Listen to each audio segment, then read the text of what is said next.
this way Indra was humbled. So we'll read from 27th chapter of the Krishna book, which is the prayers of Indra after he was humbled by Krishna in Vrindavan. When Krishna saved the inhabitants of Vrindavan from the wrath of Indra by lifting Govardhan hill, a Surabi cow from Goloka Vrindavan, as well as King Indra from the heavenly planet, appeared before him. Does anyone know why Indra brought a Surabi cow with him? To facilitate his being forgiven by them. Yes. Because Krishna is Go Brahmana Hitaya Cha. He's very dear. He loves the cows and the brahmanas. So Indra thought Krishna is very angry. So if I go to beg Krishna for forgiveness, he will not look at me. But when he sees the cow, his heart will be softened, and then I will come and ask for forgiveness. Indra, the king of heaven, was conscious of his offense before Krishna. Therefore, he stealthily appeared before him from a secluded place. He immediately fell down at the lotus feet of Krishna, although his own crown was dazzling like sunshine. Indra knew about the exalted position of Krishna because Krishna is the master of Indra. But he could not believe that Krishna would come down and live in Vrindavan among the cowherd men. When Krishna defied the authority of Indra, Indra became angry because he thought that he was the all-in-all within this universe, and that no one was as powerful as he. But after this incident, his false, puffed-up prestige was destroyed. Being conscious of his subordinate position, he appeared before Krishna with folded hands and began to offer the following prayers. So Indra is the representation of pride. In the Christian tradition it is said that pride cometh before fall. Therefore in spiritual life there is no room for pride. One devotee used to say to me, if you're proud, you can't last, you can't learn, and you can't love. If you're proud, you can't last because you will definitely commit offenses. Offenses to others, offenses to Krishna, offenses to the holy name. Definitely you will commit offenses because pride means you become very insensitive towards others. Therefore, one who is proud, they will never be able to last in spiritual life. But somehow or other, if a proud person slips through and manages to last, they'll never be able to learn. Because learning only happens when there is humility. If there's no humility, there is no learning. So a proud person can't learn. But somehow or other, if a proud person even manages to last and even manages to learn things, the ultimate thing is they will not be able to love. Because love means selflessness. There's no love without selflessness. But when you're proud, you're self-absorbed, you're selfish, you're self-centered. And therefore, you will never be able to serve others. You will never be able to serve Vaishnavas, you'll never be able to serve Krishna selflessly. And if you're not able to serve selflessly, how will you awaken love? So Indra represents pride, and Krishna expertly removes the pride of his devotees.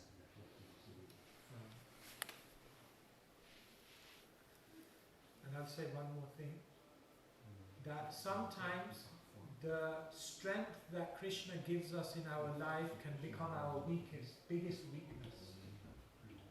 And also sometimes your biggest weakness in life can become your biggest strength in spiritual life. I'll explain what I mean. Indra, by Krishna's grace, had so much power, so much influence, so much strength. But because his strength made him proud, his biggest strength became his biggest weakness. But if a devotee has a weakness in spiritual life, but that weakness helps them to become humble, that weakness helps them to become dependent on Krishna, that weakness helps them to cry out to Krishna for Krishna's help, then that weakness becomes their biggest strength. And so Indra represents how your biggest strength can become your biggest weakness. But we learn that our biggest weakness can also become our biggest strength. Before I carry on, would anyone like to make any comments? Questions? Thank you. In the 10th canto, Shukadeva says, quote that verse, Tejiya-san, forgetting how it goes. Tejiya-san meaning, no matter how much Janikas perform singing, Tejiya-san, their piety is so great that they burn out what it had to sing and make perform. On one side, of course you're right, they are obviously Vishra Bhaktas, you could say. But at the same time, Shukadeva seems to say that they're so pious that it doesn't alter their sins, the apparent sins, it doesn't alter their position. Yes. Yeah, this is a very nice point, and it's very important to bear in mind that when we talk about Indra, and Indra making a mistake, Indra becoming overcome by pride, ultimately we know that this is not just an ordinary person, and this is not an ordinary incident, but this is ultimately also happening in Krishna's pastimes, and the demigods are very close to Krishna, as he said, by their piety, many lifetimes of pious activity. And so, although Indra seemingly makes many mistakes, we should still not think Indra to be an ordinary personality. So that's a very important point.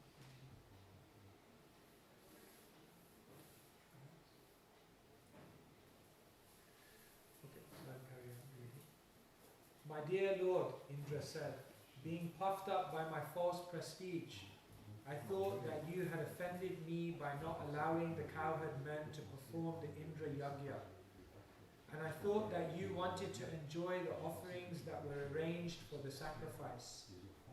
I thought that in the name of the Govardhan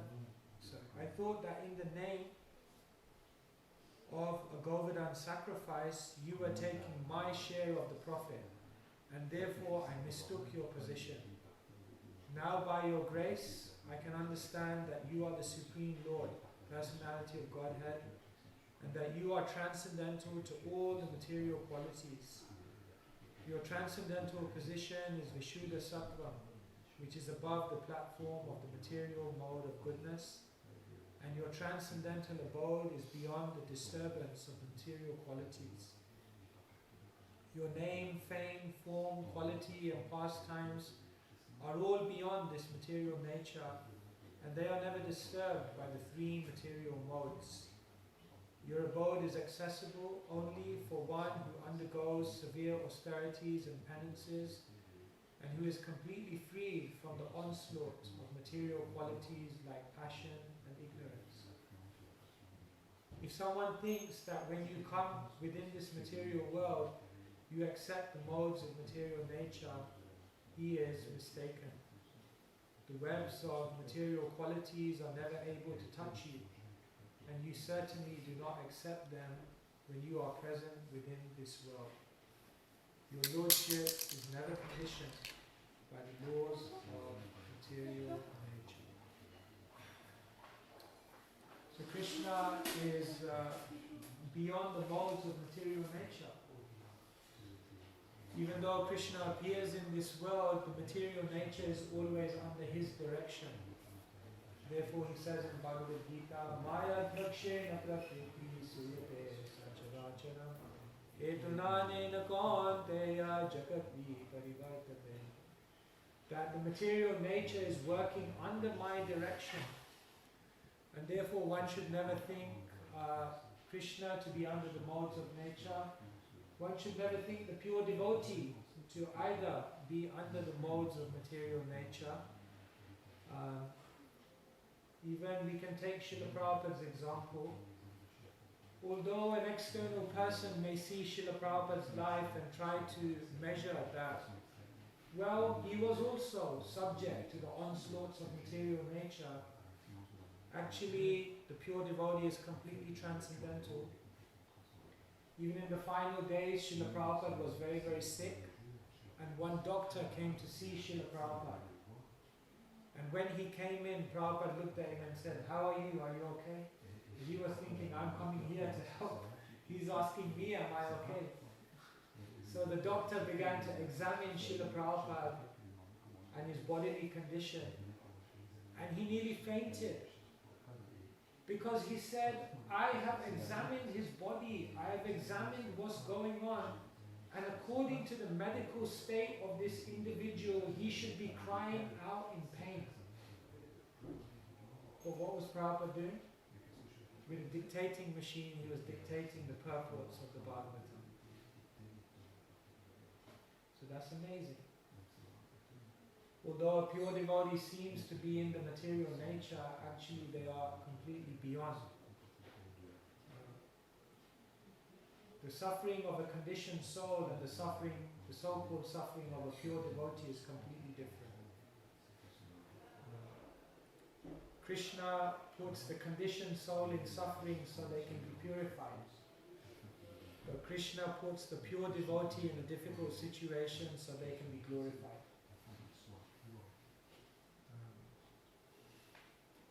To show us how to actually live and function in this world and deal with all of these things. So that is incredible. Just like it was Prabhupada's disappearance day recently, and I don't know if you did hear, but in the manor, every single year, on Prabhupada's disappearance day, they show the final lesson. Now, would you ever meet someone in the entire creation who would think to make a movie of them leaving this world? Prabhupada said, "I taught you how to live, and now I'm going to teach you how to die." So Prabhupada was being filmed in the final days. Prabhupada said, "I want to show you how to also leave this world." They say the Bhagavatam teaches you how to live in this world, and it shows you how to leave this world. And Prabhupada, as the living Bhagavatam, showed us how to live in this world and leave the world. So, who can do such a thing? To show the world how to leave the world, how to die. Only someone who is completely beyond the modes of nature. So, when we approach God, we become godly. So because Krishna is beyond the modes, when one approaches Krishna, one also goes beyond the modes.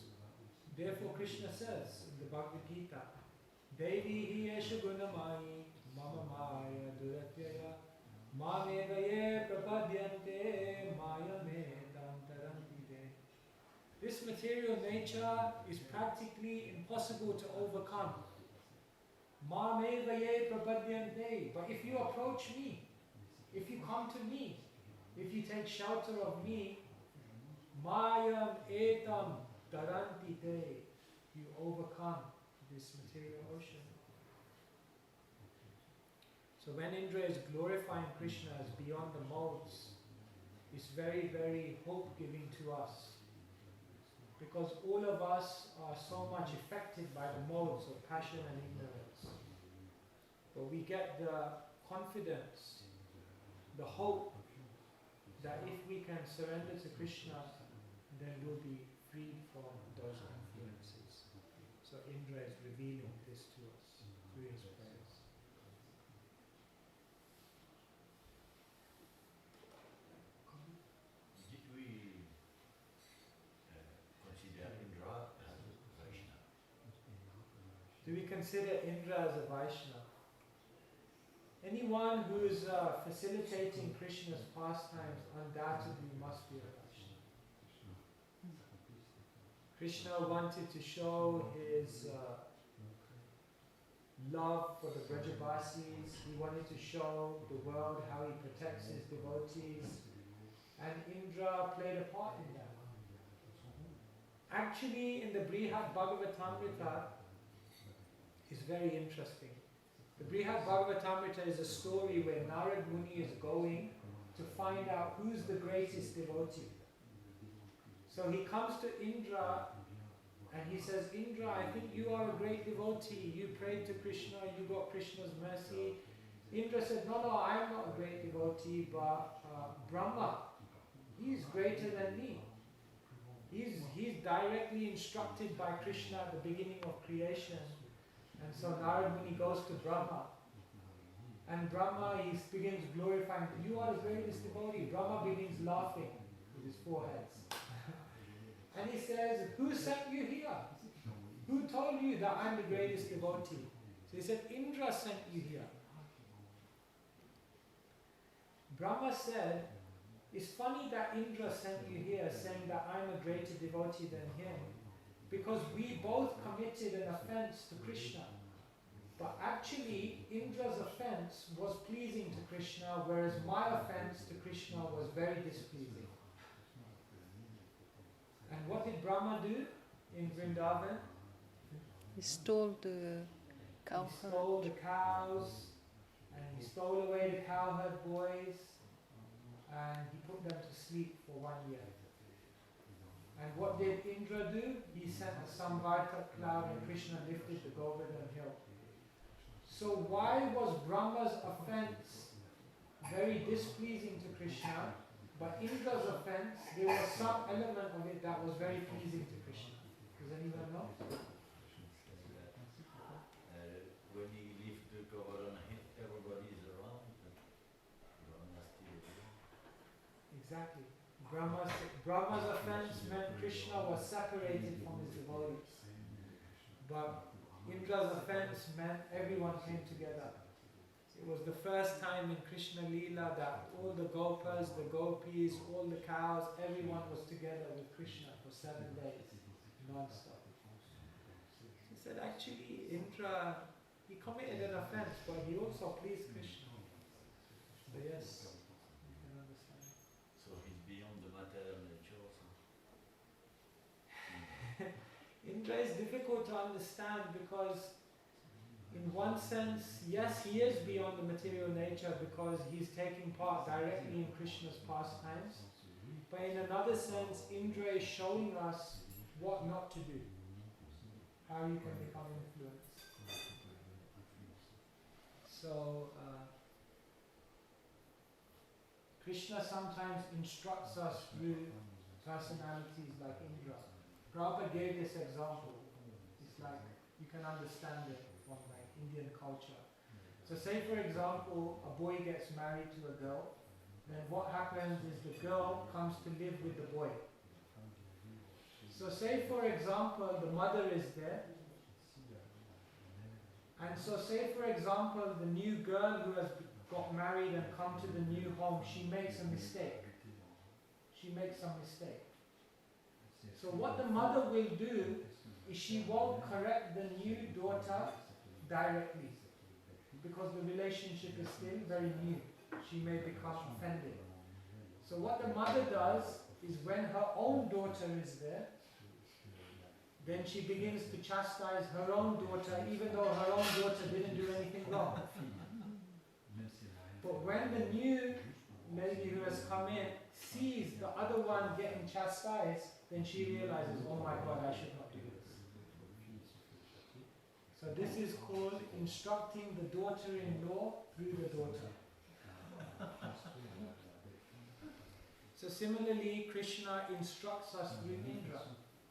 If we got directly chastised by Krishna, it may be too much to take. So we look at Indra and we see, oh okay, this is what you should not do. Make sure I don't become proud. Yes. Oh, yes. I just wanted to ask, in Gita, Krishna said the nature is understood only by someone who's undergone severe austerities. But I also heard from devotees that our movement is the movement of ecstasy, not of austerity, and we do just little austerity. But Gita says severe austerity, and I'm not really, I didn't even try it. Well, Prabhuji, you are a book distributor, and Srila Prabhupada said one day on book distribution is equal to hundreds of years of austerity in the Himalayas. Wow. Prabhupada made that point. Imagine what you are doing. That's the greatest austerity. Prabhupada said in Kali Yuga, no extra austerity is required. Two main austerities are there for the devotee. You know the two main austerities for devotees? Of course, 4 rags and all of these things are there, but 2 main austerities. One austerity to preach. Because when you preach, so many obstacles come. But that kind of austerity is very pleasing to Krishna. And you know the other major austerity for devotees in Kali Yuga? Have a guess. Eat Russia. Chanting? No. To get up for Mangala Arati? Something that can be very, very difficult. But something Prabhupada says, your love for me will be shown by how much you do this. Cooperation. Yes. These are the 2 main austerities in Kali Yuga. Austerities to preach and austerity to cooperate. To cooperate, very difficult. I tell you an amazing story. In his final days, Prabhupada was very sick. So one devotee wrote a letter to Prabhupada and said, Prabhupada, I want to give you my youth. I want to give you my youth, so I'll take your old age. I'll die. I want to give you my youth so you can stay for many, many years more and continue preaching. So he said, I'm willing to die, Prabhupada. He wrote a letter. So Tamal Krishna Maharaj was there and he read the letter to Prabhupada. So Prabhupada, this devotee is willing to die. Prabhupada smiled and he said, this is a very nice sentiment, but your real love for me will be shown by how much you cooperate. So this is where the statement came from. Prabhupada made this statement directly after he read that letter. So now it's an interesting point. What Prabhupada is basically saying is, harder than dying for me, more difficult than to die for me, is to cooperate for me. Because when you die, you may kill your physical body. Still is hard, but harder than that is to kill your ego, to kill your pride, to kill your arrogance, and cooperate. That's more difficult. They said, I'll die for you. More difficult than that is to cooperate. So, one devotee used to tell me, Prabhuji, Prabhupada said your love will be shown by how much we cooperate, so you should cooperate with me. We cooperate together. So yeah, this is the austerity in Kali Yuga. Quarrel and hypocrisy, no? So much quarrel, so much fighting.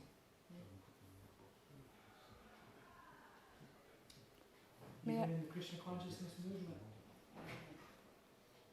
I never read it directly, but another devotee told me a Prabhupada story.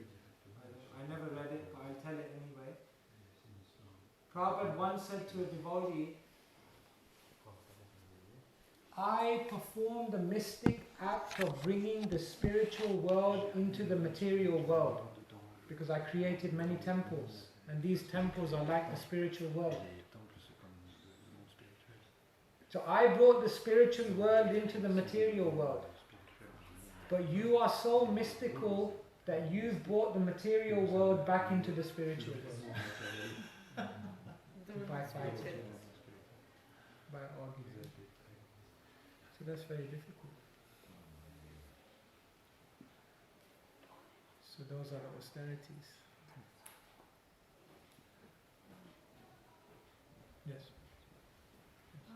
Prabhu, could you help me understand why Indra, you said that Indra committed a less important offense because he created the opportunity to have all the inhabitants of Vrindavan together with Krishna for 7 days. But from another point of view, he wanted to kill all the devotees, including Krishna. That was his intention. And Brahma, he just wanted to steal away just to test Krishna, like, who is he really? So for me, it's difficult to understand that Brahma created. Yeah, it's not like what Brahma was saying was that there was at least some silver lining that pleased Krishna. But yes, Indra was very, very violent in his intention.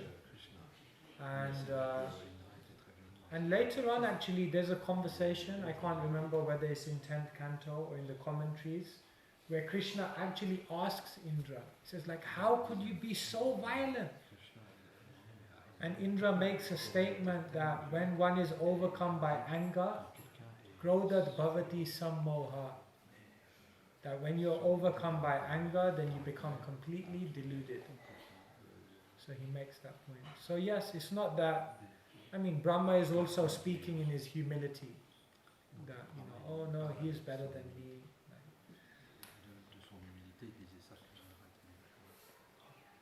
It seems to me that Indra, like he was doing his job, right?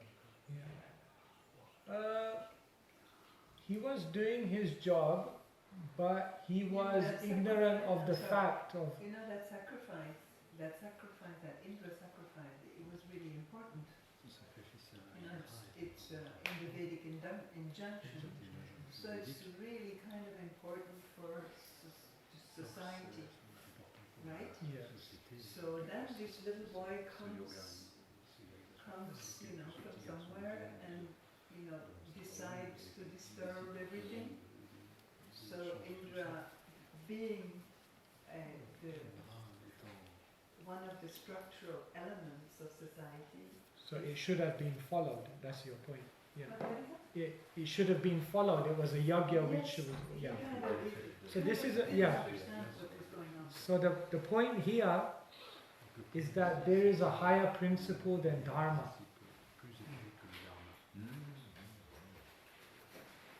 The higher principle than dharma is sarva vidhi nisheda shur etayor eva kinkara. Everything should ultimately please Krishna. So if your dharma is no longer pleasing to Krishna, then that dharma is useless. So what Krishna wanted to show is that there is a hierarchy of principles here. Yes, it's part of dharma to do the Indra puja, but higher than dharma is to do what pleases me. And Indra, who obtained all of his power and influence from Krishna, should have known that higher than them respecting me is if Krishna, from whom I've got all of my powers, wants something different, then we go with that. So what happened? Indra kind of didn't recognize? Yeah, because he got deluded by his position and he forgot where he was drawing his power from. Because he became proud. And proud blocks your intelligence. There's different kinds of blindness, and one type of blindness is created by pride. Therefore, a proud person can't see.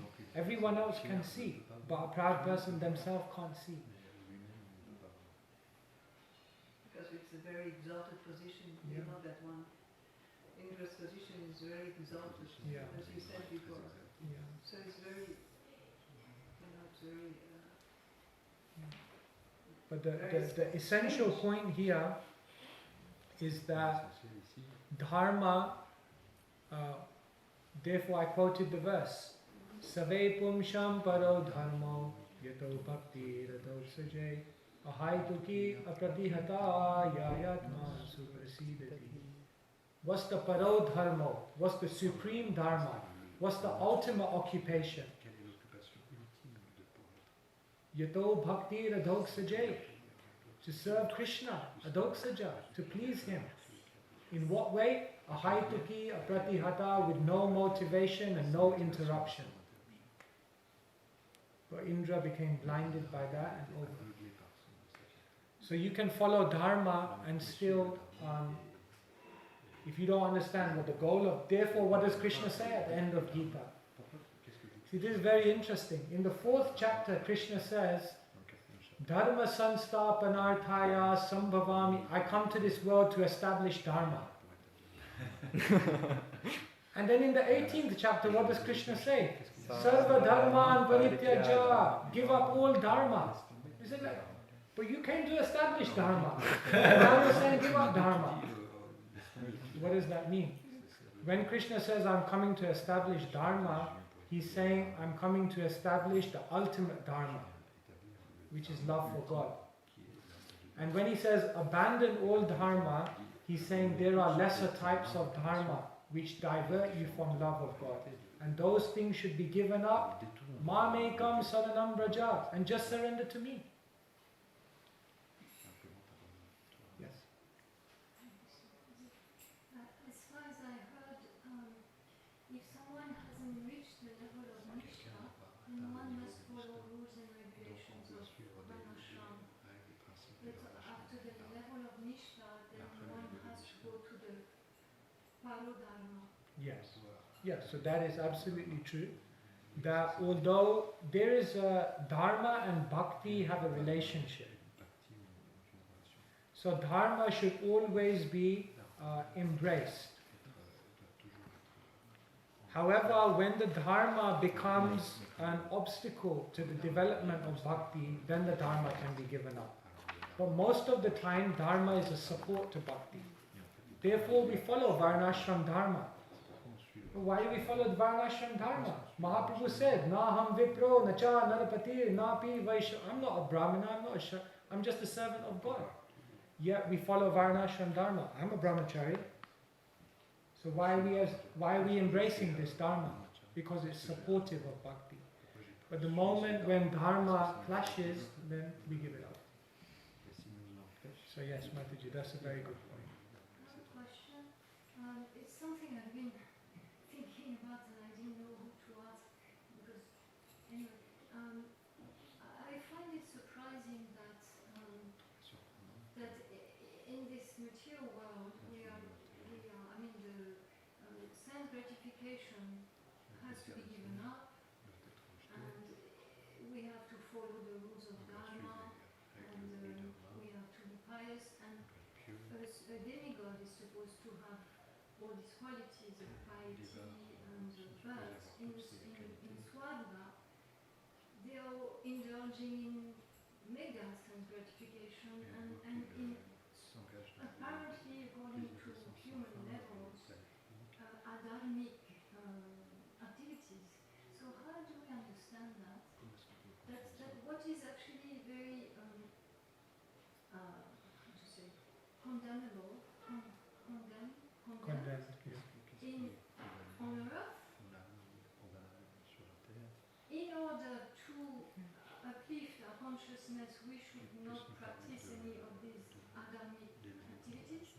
But in Swarga, they are actually indulging in all sorts of, men, women, very illicit connections. I mean, apparently according to our human standards. So how do you explain that? It's not that in the heavenly planets, I don't think I would say it's adharmic. It's just a very high level of enjoyment, but it's not as opposed to Shastra. It's just material enjoyment, and it's ordained by Shastra. Shastra gives a certain level of enjoyment according to the amount of austerity, sacrifice and penance that one has done. Therefore, I don't think we can say there's adharma in heavenly planets, but we can say there's intense sense gratification. But they've earned it because they've done many, many pious activities. But then what does the Bhagavatam say? Kalim sabha jayantyariya guna gya sarabhagina. The demigods are queuing up. The demigods are queuing up to take birth on the earth planet in Bharatvarsh to be part of the Sankirtan movement. So even all of that intense sense gratification ultimately comes to the point where it frustrates someone and they then look further. So everything has its part to play. So when you engage in sense enjoyment which is unregulated against Dharma, okay, then that kind of sense gratification inflames your material desires more. But when you engage in sense gratification which is according to Shastric principle and allowed, then that regulated sense enjoyment quietens down gradually your enjoying propensity. So even in the heavenly planet, although it seems like they're enjoying in a very great, grand way, because it's not against Shastra, it is gradually doing its job of, but it takes a very long time. How do you explain that, like there are courtesans in the heavenly planets, and even Indra sends, some courtesans to, like prostitutes basically, to make someone fall down, or he just orders her, okay, go and get married to this one, whatever. It's like, it looks really strange from the perspective of what is expected from us, and it looks completely contradictory, although they are going to Swarga because they reached a certain level of piety, but now they're behaving in ways that are apparently contrary to piety. Yeah, so there may be activities like that which are contrary to piety. So we're not saying that there's no one ever does anything adharmic, but we're saying that generally in the heavenly planets they're following Dharma, but there may also be slip-ups even there, where these things happen. However, even understanding, for example, prostitutes in the spiritual world, even in Krishna book is mentioned that there are prostitutes also in Dwarka, when Krishna comes in. But it's different. It's different. It's a different culture. It's a different society. It's a different. So we can't equate that to what we see today here, right here in the material world, because there's a different context to that as well. So we have to also be careful when we read Shastra that we don't superimpose our understanding of those things on different realms where there are different civilizations and codes of conduct and cultures that function in different ways. Otherwise we may get a different idea of what it really is.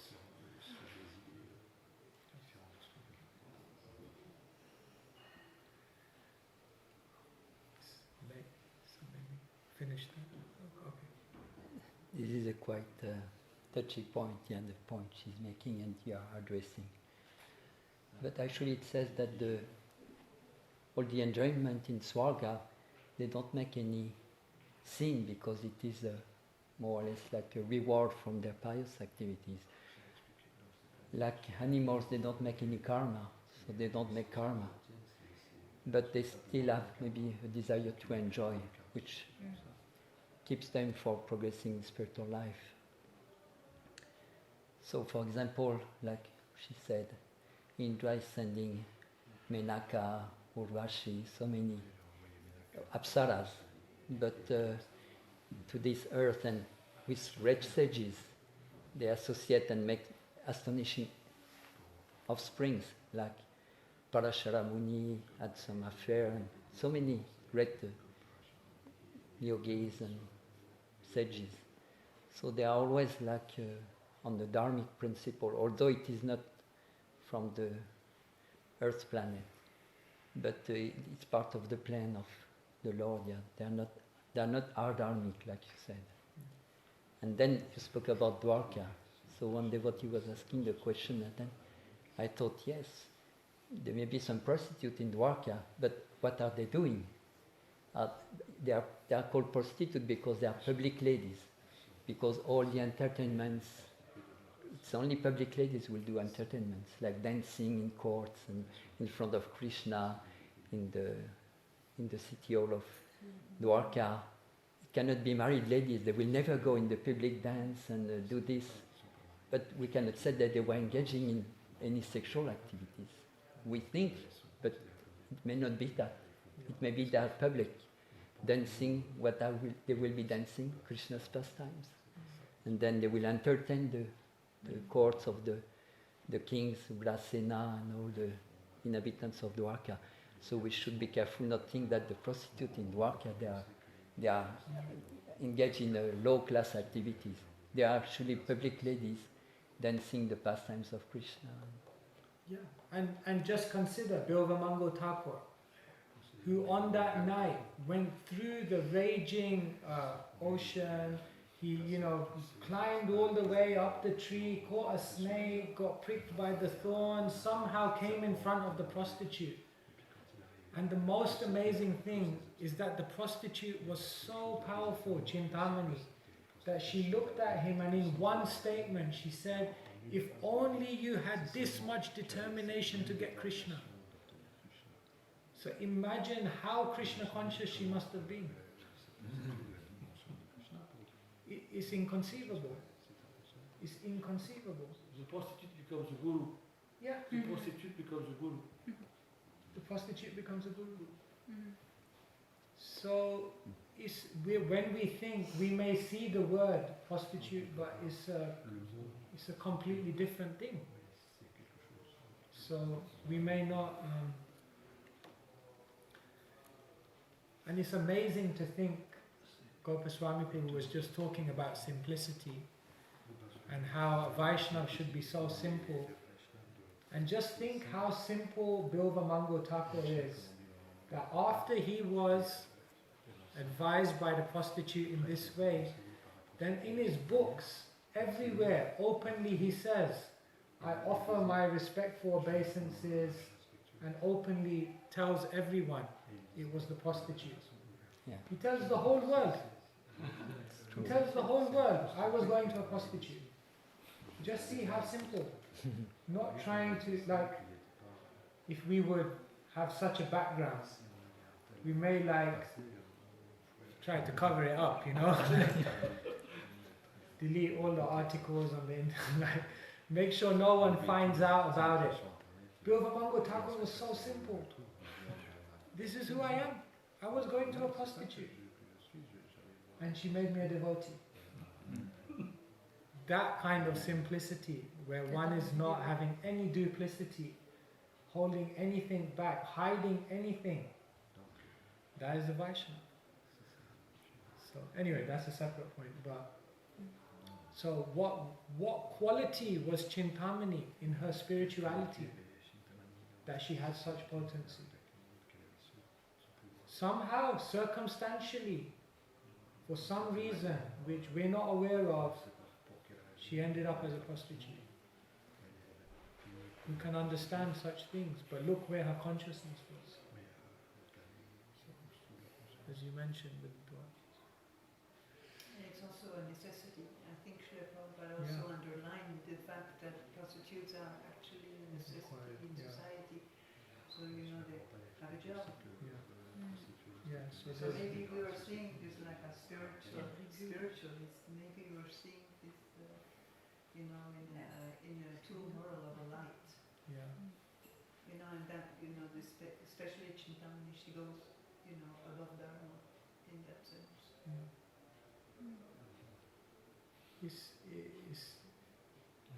I don't remember this story, maybe someone remembers it, but there's this account of one wife who her husband wanted to enjoy with some lady.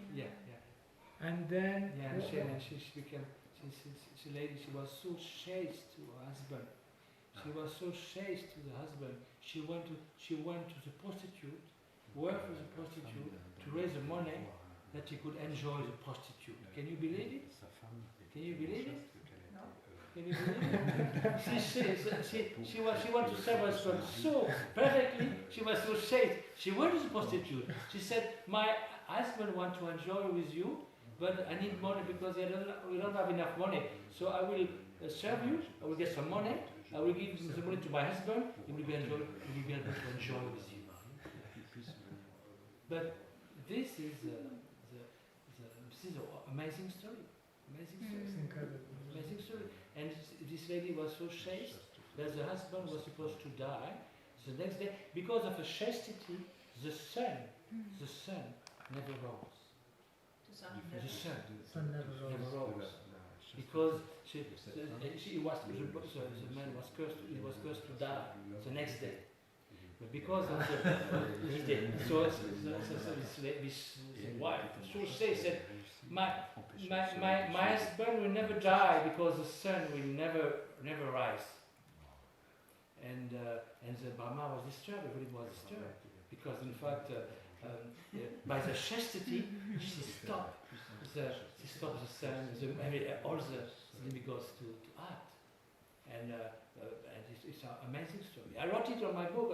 When I saw that, I write these stories. I have a notebook. I write all these things because it's really amazing. And after it's inconceivable if you would tell someone such a story today. They just can't. By the power of the chastity of the lady controlling the demigod. And after when she tried to enjoy the prostitute, she became Sintamani with Brivamangala. Exactly the same thing. She said, "What are you doing? Your wife is so chaste. Why are you coming to me? Are you crazy? Go back to your wife." Amazing story. As the prostitute comes to Guru. She made him eat, and she gave him 2 plates, one a golden plate and one iron plate. And he said, "Why do you give me 2 plates? So you test both plates." And then he said, "But it has the same taste. So this is, why do you come to me? It will be the same taste with me or with your wife. Why do you want to come to me?"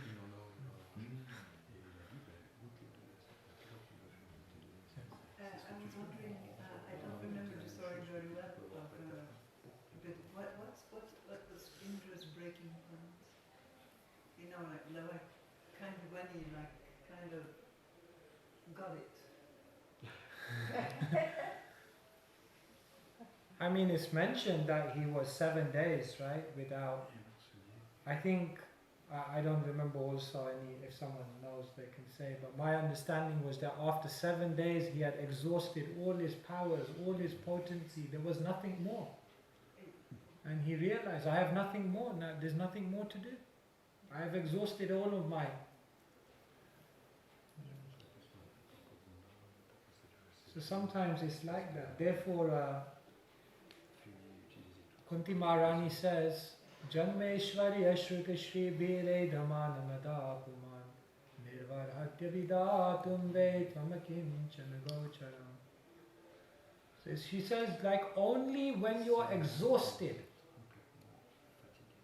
can you approach Krishna with sincere feeling. So Indra exhausted like everything. He exhausted everything. And then the sincerity came. So I guess in one sense we are just like that, Indra, no? Like we're trying so many things. We still have a few more tricks up our sleeve to try to enjoy in the world. But once you've run out of all the tricks, when you've run out of all the options, you've run out of all your hopes, then you can come to Krishna and say, "Krishna is only nothing. I tried everything." So until you come to that point, Kunti Maharani says, you have to become a kincha, completely exhausted. There's a last story about the prostitute and the brahmana. In the street. Liquid beef. No. The prostitute prostitute, she was doing business, but she was watching on the other side of the road, the Brahmin. As a Brahman, the Brahman, he was watching the prostitute. So he was watching like this. So the prostitute, she was thinking, oh my God, if I could be a Brahmana, you know. And she, at the time of death, she like this, at the time of death, she was, she took a better birth. But the Brahmin, when he died, the Mayamaruta came to him because he said, well, maybe you are Brahmin, but you meditating on the job of the prostitute. So the mind is the prostitute. We can understand that the money also. She was doing that, but her mind, maybe she was meditating on Krishna. That's why she spoke to Vivekananda Thakur like this. Krishna conscious prostitute. Krishna conscious prostitute. Yeah, I mean, even that story Prabhupada tells of liquid beauty, no? She's a prostitute also, no? Yeah. No, she's No, she's not a prostitute. No. She's a queen Oh, she's a princess. Okay. Princess. Okay. Yeah, she's just being wooed. Okay. That's a different. But anyway, so many examples. The Giraj Maharaj is kind of Giraj Maharaj. That's funny. Even in the Christianism, there are lots of prostitutes who do Jesus conscious. So Krishna conscious prostitute. Krishna conscious prostitute in one sense. You can understand that. And there is this one with the Brahmin in the forest. In Bhagavad Gita, I don't know the name. 24 gurus. Yeah. She has no name. She has a name. Pingala? Pingala. Yeah, that's another good example. Hare Krishna. Hare Krishna, Prabhu. Kantaraj, Bhagavatam, Jai. Jai.